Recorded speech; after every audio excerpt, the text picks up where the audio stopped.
Good morning, everybody. On this kind of rainy Thursday. So we have something to talk about, as we always do. This is very personal and dear to me.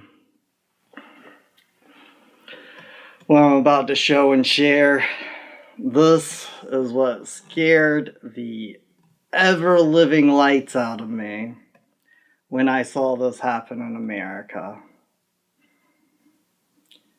And I hope, just maybe, it scares a few other people.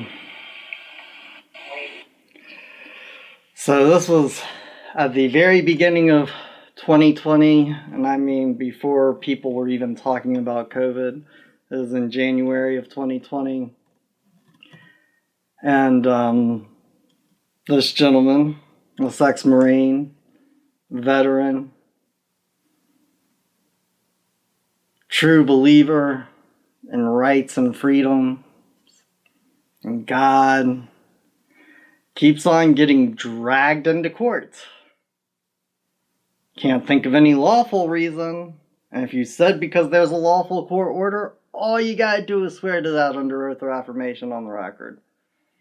You know, kind of like when the clerk puts in their transcripts of the proceedings, they gotta swear under oath or affirmation that it's a true and correct transcript to the best of their knowledge and ability. You just do that with what you say is a true and lawful court order, and I'll carry it out for you. So what are we doing here? No.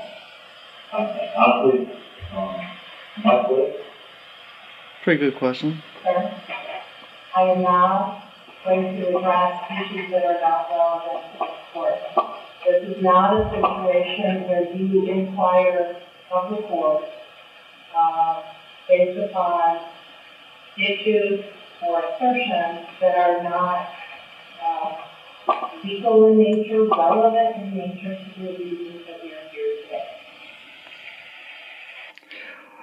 Okay, did you just hear that, boys and girls?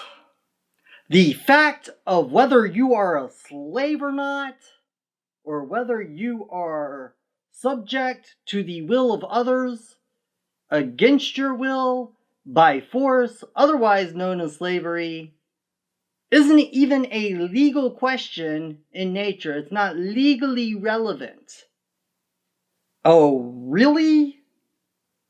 Because it was my understanding that they added an entire amendment to the Constitution over it, and we fought the bloodiest war Americans have ever seen.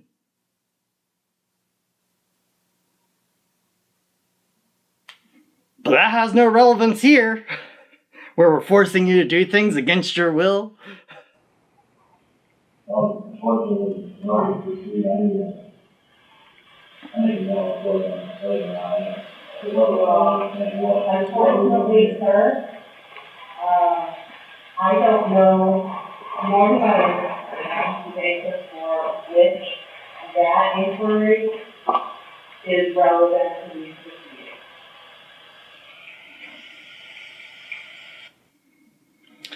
Did you hear him? He said, in order to proceed, I gotta know whether I'm a slave or not, because that's the only way I can understand what is going on in this thing you call a courtroom. As if I'm a slave. If I'm a slave, then obviously you can do everything that you're doing. And she won't answer him. And before this happened, we thought that she would break the law. So we write to the governor, to the lieutenant governor, to the attorney general's office, to the chief judiciary of Illinois, to the chief judiciary of that state. We write to the agency that trains judicial officials on how to act in law, saying, hey, maybe this woman might commit a crime We can't charge her with pre-crime, but I'm pretty sure she's going to do it in this courtroom on this day. If you would like to show up and uphold the law. We thought that might be a deterrent for them breaking the law. But all we figured out is that it's not relevant for whether you're a slave or not. That's not relevant.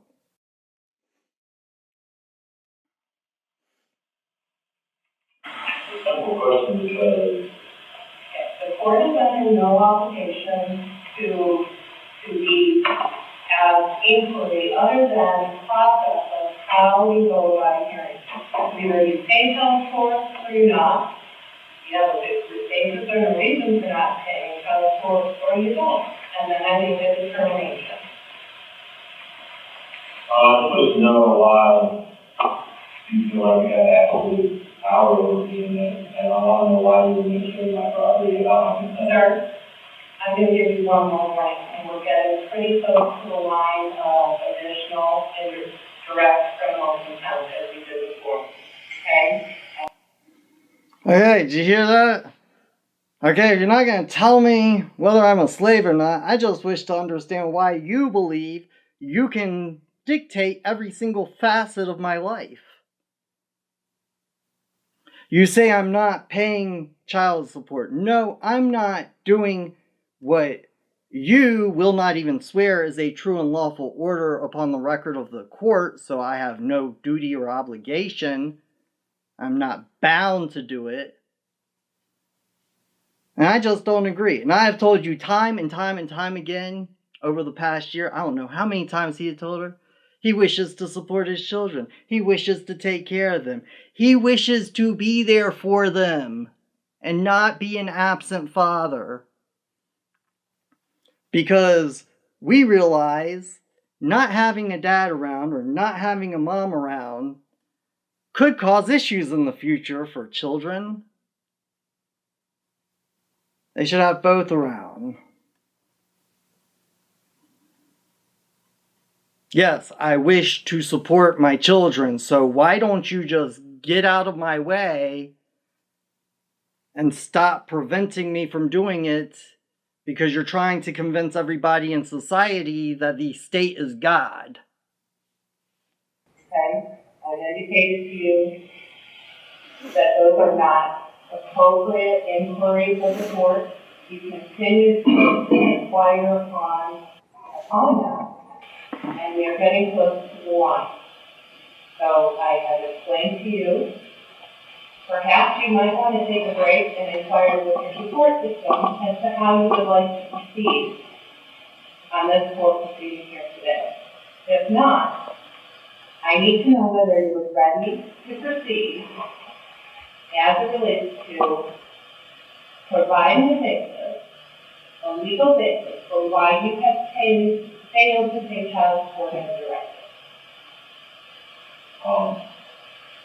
First of all, I can really understand why you address this situation and try to deal with people. They made it very Sir, clear. this is my courtroom. They made it very clear. No. You would take we're going to take a break. All right, well, I'm exercising my right to lawful non-compliance.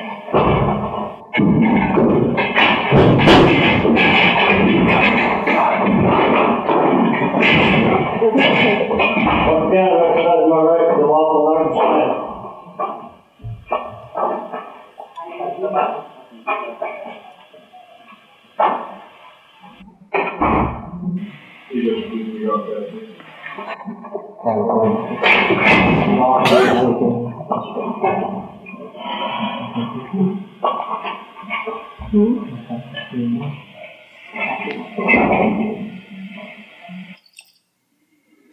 Am I a slave? Oh, you silly slave, we're not going to answer that silly slave question verbally. See, there's a maxim of law, and that maxim states that actions speak louder than words. See, we're not going to sit here and say you're a slave we're just going to show you that you are a slave.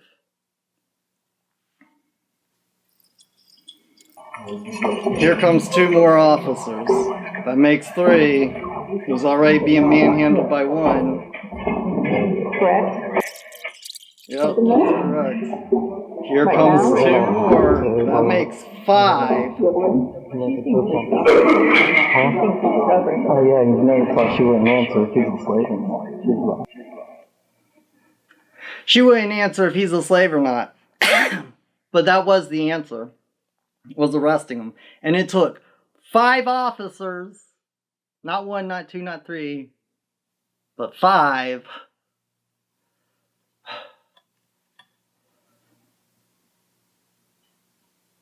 I'm sure that he wasn't fighting with anybody. He is a very peaceful man. But I'm sure that he didn't go into cuffs willingly. I'm sure he didn't say, oh yeah, go ahead, arrest, yeah, sure. Lawful non-compliance. And how lawless we are is that for someone to exercise lawful non-compliance, it takes 5 officers to force them into compliance, and the judicial officer, who's supposed to know law, runs and hides because a man wishes to exercise his right to lawful, peaceful non-compliance, who's already said multiple times, if you just swear under oath or affirmation that the order is true, lawful, and correct, I'll carry it out. Let's see what happens.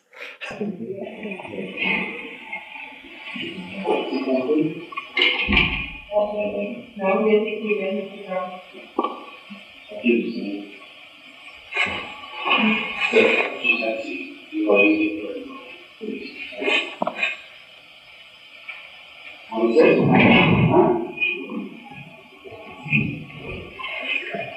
All right, we are back on the record after Mr. Cox was removed from the courtroom at the direction of the court. Mr. Gross? Whoa. Hold on. Okay, thank you. Hands on, put them aside for a moment, readjust if you like. Sure, that you better read. I'm comfortable standing. I'll see what I can. You're going to follow the directions according to the direction of the sheriff. We can do this one of 2 ways. I can remove you from court. I can make all the findings in your absence if you are not going to be compliant with directions. We are also willing to accommodate and have you step and reacclimate the cuffs so that they are not causing discomfort. So I will give you that choice. Well, because you're not complying with the court's directive.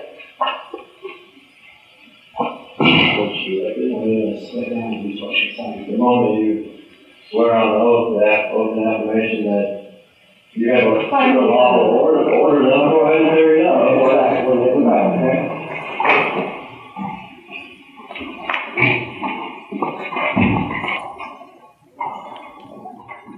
The record is clear, the court has. Let me tell you something.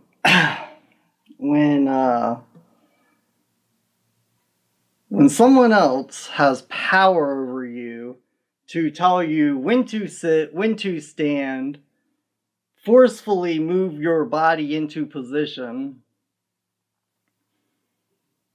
and the only way that they're really willing to accommodate you is by making you a more comfortable slave, because they're not going to allow you to exercise freedom or law. Yeah, when that happens, you're a slave. Now, here's what we have. We have the state's answer, part of it, to, because he obviously appealed the arrest. He was saying, whoa, this is way outside the bounds of law.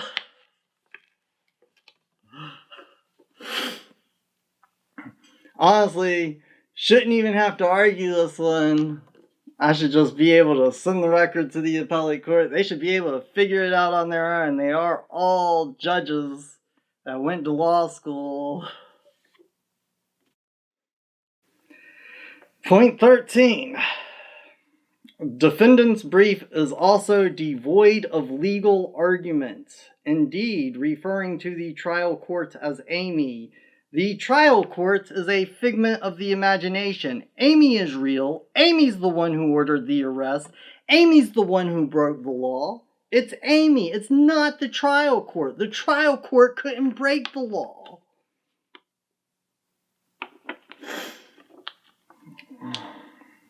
In effect, the judge's first name. Defendant begins by noting that he asked the court if I am a slave, explaining that is the only way I could understand what is going on. He laments that the court would not answer if he was, in fact, a slave, before asserting actions speak louder than words, and the actions I speak of is the punishment of a bad slave for not cooperating or complying with their master. Yeah, that's what I just saw. What did you just see? Yeah, I pretty much agree with all of that. Now, keep in mind that the Attorney General's office of the state is saying this is no legal argument at all, that this is a bogus argument that the court shouldn't even contemplate or fathom considering. Defendant then blames the court for his contemptuous behavior, explaining that I stated twice that if Amy swore upon the record under oath or affirmation that she had true and lawful order, I would cooperate. Man, this guy just sounds like a terrorist. You mean I just wish for the orders to be verified because I don't wish to be like Angela Freiner and Delilah, where you're trying to rip a child out of a house for over half an hour before your superiors get back to you and tell you that the paperwork is not verified? Because I don't wish for that to happen. And you're telling me that you know so much more about law than I do. If I'm missing something about this order being fraudulent and void on its face, because a void order is not voidable, it's simply void. The only problem is the executive branch officers don't understand what that means. Anyways, you heard him in the audio. He said if you swear that the order is true and lawful, he'd carry it out. Let me ask y'all this. Why do you think they haven't just done that? Hey, I'll do it. I'll do everything you ask me. I will be the slave you are asking me to be if you just swear under oath or affirmation and the penalty of perjury that those orders are true, lawful, and correct. That's all you gotta do. What's so hard? Why do you think they haven't done it? Like, if they have these orders and they're legitimate and they're lawful, I'm not even going to argue whether they're legal, because just the fact that they exist on paper means that it's legal. Defendant submits, I contend I have no duty to comply with orders and directions that go against my very conscience granted to me by God. Yeah, unless there's a true and lawful order. Yes, I have the right, the God-given right, not to be somebody's slave. Ultimately, defendant argues this appeal is incredibly simple. It explains that we either have rights or we do not. I am either a slave or I am free. This is not an argument, and it does not warrant this court's time or consideration. So let me explain this to you, boys and girls. The judiciary that believes they don't have any duty or obligation to explain to you that you are in fact a slave, and they will just show you through their actions, believes that slavery is not a legally relevant question in the nature of a courtroom. And the Attorney General's office seems to agree with them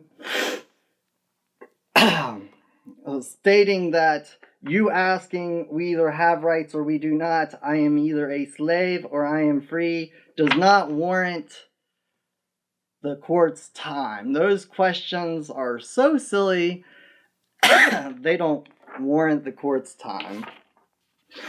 And this is why you should be incredibly, incredibly scared. It goes on to say that Supreme Court whatever rule requires a short conclusion stating the precise relief sought. Defendant's brief does not include a relief request for. Rather, he asks this court to answer these questions for our society, in effect, whether he is a slave or he has rights. And really, it's about answering this question for all of us. Are we a slave or do we have rights? And then he continues to ask for the court's opinion. And you want to know why? Because he's not a judicial officer. He didn't go to law school. All he knows is right and wrong like a simple man. He knows that this is wrong. He's articulating it to the best of his ability. I just caught the fact that that paperwork was never stamped in. They would never move on it. They would never rule on it.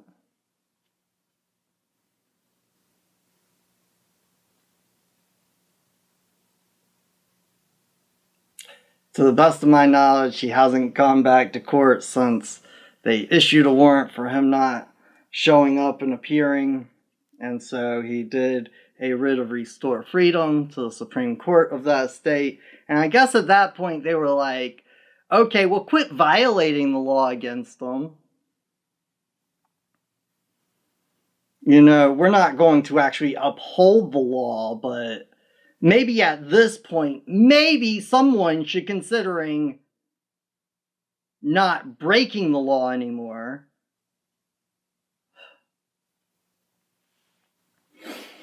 And this is the problem. This is why we have to have as many people as we can have watching the courthouse on Monday, November 15th. Is because you just saw what the state thinks about your right to know if you're a slave or not. We had 13 people there that day. She still did it. She still didn't hesitate. Making a clear example for all the other slaves. You better not think you're free.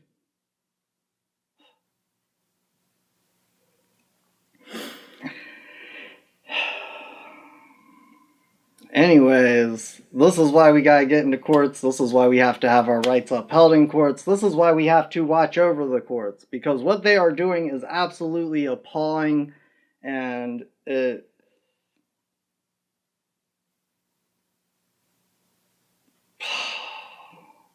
I just don't even know how to describe it.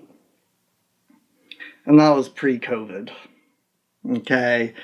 That's how bad the courts were almost 2 years ago.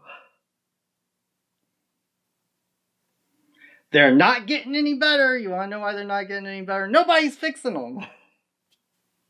I have a whole video about why the legal society is not going to fix it. Anyways, we are Just Conspiracy, and we just wish to conspire with other good people those plans to leave a better world for future generations than the world we all grew up in. And if you think that what happened in that video is perfectly fine and okay with you, be my guest. Voluntary servitude, voluntary slavery is absolutely legal and lawful. Go volunteer. One world love and peace. See, I think that is just awesome. I think it's awesome because, you know, you get to hear the daughter interact with Kyle.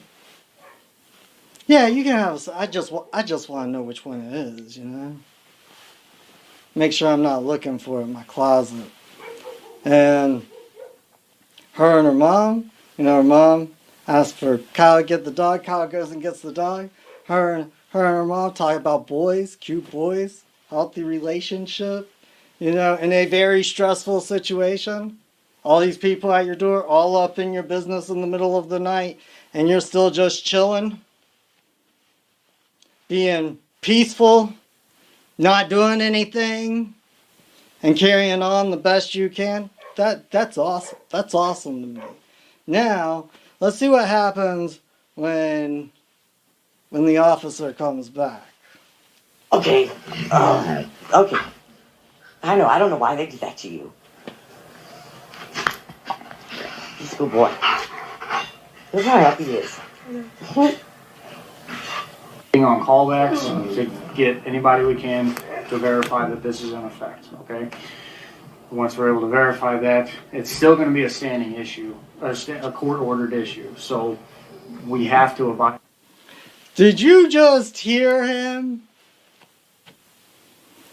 He just said, we haven't gotten this verified yet. This hasn't been verified, certified, and authenticated.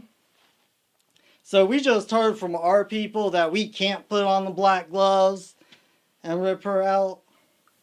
But as soon as we can get this verified, certified, authenticated, we're going to be back.